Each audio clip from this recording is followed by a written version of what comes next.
തോന്നണില്ല. അങ്ങനെ ഒരു തോട്ട് നോമിനേഷനിൽ വരണ ദിവസവും പോകും. ബിഗ് ബോസ് മീറ്റിംഗ് പിരിച്ചുവിടാൻ പറ്റുമോ? ബിഗ് ബോസ് എനിക്കൊരു ഡൗട്ട് ചോദിക്കുന്നുണ്ട്, ചോദിക്കാൻ പറ്റുമോ? As a captain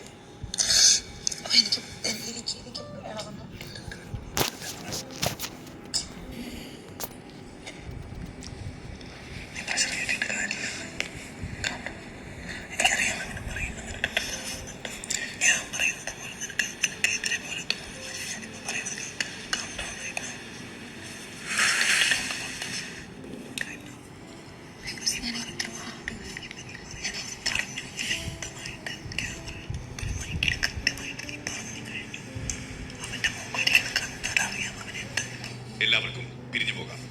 Okay, 1 second, hold on. 2 minutes, just 2 minutes. Power team അല്ല, നിങ്ങൾ പോണെന്നുണ്ടെങ്കിൽ ഞാൻ പവർ ടീമിക്ക് പറഞ്ഞു, നിങ്ങൾ സാക്ഷിയായിട്ട് ഞാൻ പറഞ്ഞു.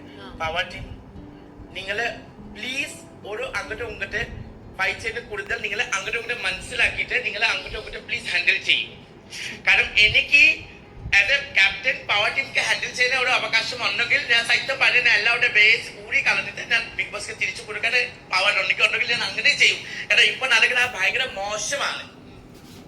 കാരണം നിങ്ങൾ അങ്ങനെ കളിക്കണമെന്നുണ്ടെങ്കിൽ ബാക്കി ടീമിക്ക് നിങ്ങൾ എങ്ങനെ ഹാൻഡിൽ ചെയ്യും? പഴയ ഒരു കാര്യം ഇത് എത്ര ദിവസമായിട്ട് പറയണത്? ഇപ്പൊ എല്ലാവർക്കും അറിയണ കാര്യം ക്യാപ്റ്റൻ ഞാൻ ഒരു കാര്യത്തിലെ പോയിട്ട് എന്റെ പവർ ടീം എനിക്ക് സ്റ്റോപ്പ് ആക്കും. ഞാൻ ഒന്നും ഇടപെടാൻ പറ്റില്ല. എനിക്ക് മടുത്ത് ആസ് എ ക്യാപ്റ്റൻ ആയിട്ട് ഞാൻ ഒരു ഷോ പീസ് അല്ല. അറ്റ്ലീസ്റ്റ് നിങ്ങൾ കേൾക്കണം. നിങ്ങളിത് തമ്മിൽ ഒന്നും പ്രശ്നം ഉണ്ടെങ്കിൽ ആ റൂമിലെ തീരത്തെ. പിന്നെ ജിൻറ്റോ ചേട്ടാ ഞാൻ ഉറപ്പായിട്ട് ഞാൻ പറഞ്ഞു, എനിക്ക് ഇന്ന ഭയങ്കര ദേഷ്യം വന്ന് ഒരു ഫാക്ടറിയുടെ ഇന്നർ വേസ് ഓപ്പൺ ചെയ്താൽ ജിൻറ്റോ സ്ഥലം തെറ്റാണ്. ഓപ്പൺ ആണല്ലേ?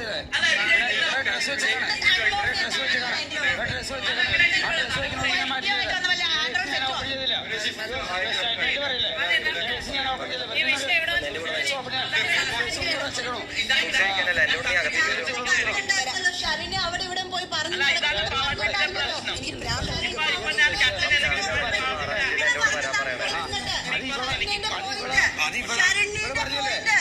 ശരണ്യ അവിടെ ഇവിടെ ഇവിടെ പറഞ്ഞല്ല, രാവിലെ നിങ്ങൾ പറഞ്ഞ കാര്യമാണ് പറഞ്ഞത്. ശരണ്യ അവിടെ ഇവിടെ പോയിട്ട് ഫ്രണ്ട്സ് അങ്ങോട്ടും ഇങ്ങോട്ടും കുത്തിത്തീർപ്പ് ചെയ്യുന്ന അതിന്റെ എവിഡൻസ് ദൈവം നമ്മളെ കൊണ്ടുവന്ന് തന്നതാണ് എനിക്ക്. മനസ്സിലായോ? ശരണ്യ പറഞ്ഞു നടന്നു. ശരണ്യക്ക് വേറൊരു പണിയില്ല അല്ലേ?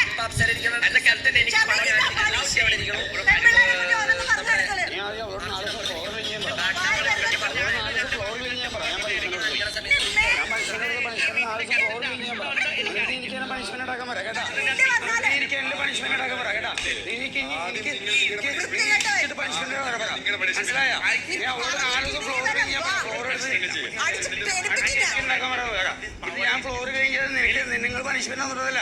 ഞാൻ ഈ അടുത്ത ദിവസം ബാത്റൂമിലേക്ക് അങ്ങനെ കാണിച്ചു തരാം.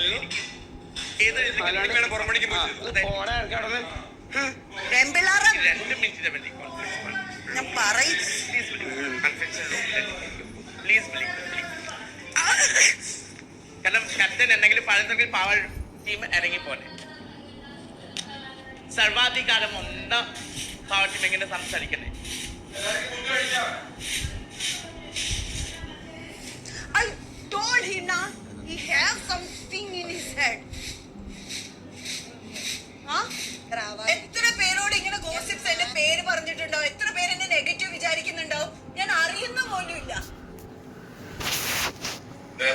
ആദ്യത്തെ പണി എല്ലാവരും ഇയാള് വന്ന് കയറിയപ്പോ തൊട്ട് ഇയാൾക്ക് കൃമിയാണ്. ശരണ്യനെ ഇയാൾ അവിടെ ബാറ്ററി ഊരി വെച്ചിട്ട് ഫസ്റ്റ് ഡേ ഗെയിമിന്റെ സമയത്ത് ബാറ്ററി മാറ്റിട്ട് ശരണ്യ എന്നെ സപ്പോർട്ട് ചെയ്യും. ശരണ്യയുടെ പേര് മാത്രം എല്ലായിടത്തും അങ്ങോട്ടും ഇങ്ങോട്ടും ഓരോരുത്തരുടെ പേര് പറഞ്ഞ് ഇയാൾ തെറ്റിക്കുന്നുണ്ട്. ഇയാളുടെ വിചാരം എല്ലാവരും തെറ്റിച്ചിട്ട് പുള്ളി ഒറ്റയ്ക്ക് കപ്പടിക്കാനുള്ള വിചാരമാണ്.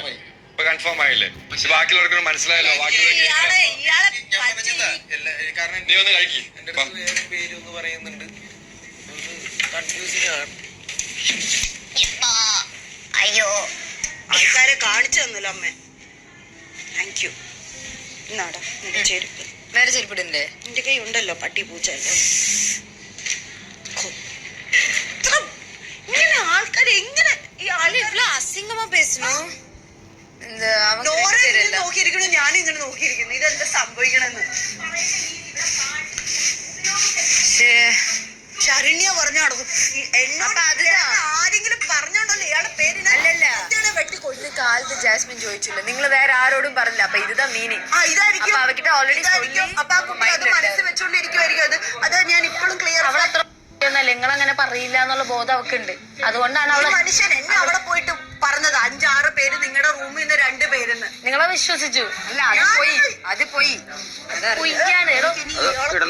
ഇത് മാത്രല്ല തെരയുത്. അല്ല, വേറൊരു കാര്യം എന്ന് പറഞ്ഞു കഴിഞ്ഞാൽ വേറൊരു സീനുണ്ട്. അതായത് ഇയാള് ഈ ഷർണിനെയും നോറിനെയും കുറിച്ച് ജാസ്മിനോട് പറയുമ്പോൾ അത് പുറം ലോകം കാണുന്നുണ്ട്. അപ്പൊ കാണാത്ത ആൾക്കാർ വിചാരിക്കും നിങ്ങൾ പറഞ്ഞതുള്ളൂ. അത് ക്ലാരിഫൈ ചെയ്യേണ്ട നിങ്ങളുടെ ഉത്തരവാദിത്തമാണ്. അതിപ്പോ ഇവിടെ ക്ലിയർ ആണ്. നാളെ വർത്താനാണെന്നുള്ളത് എല്ലാവർക്കും അറിയാം. ഞാൻ ഇപ്പൊ തന്നെ കുളിക്കാൻ പാടും. എനിക്ക് അറിയത്തില്ല ചേച്ചി, ഞാൻ അറിഞ്ഞു പോലും. അതെങ്ങനെയാ? 1 മണിക്കൂർ ഞാൻ പറഞ്ഞിട്ട് 1 മണിക്കൂർ ഞാൻ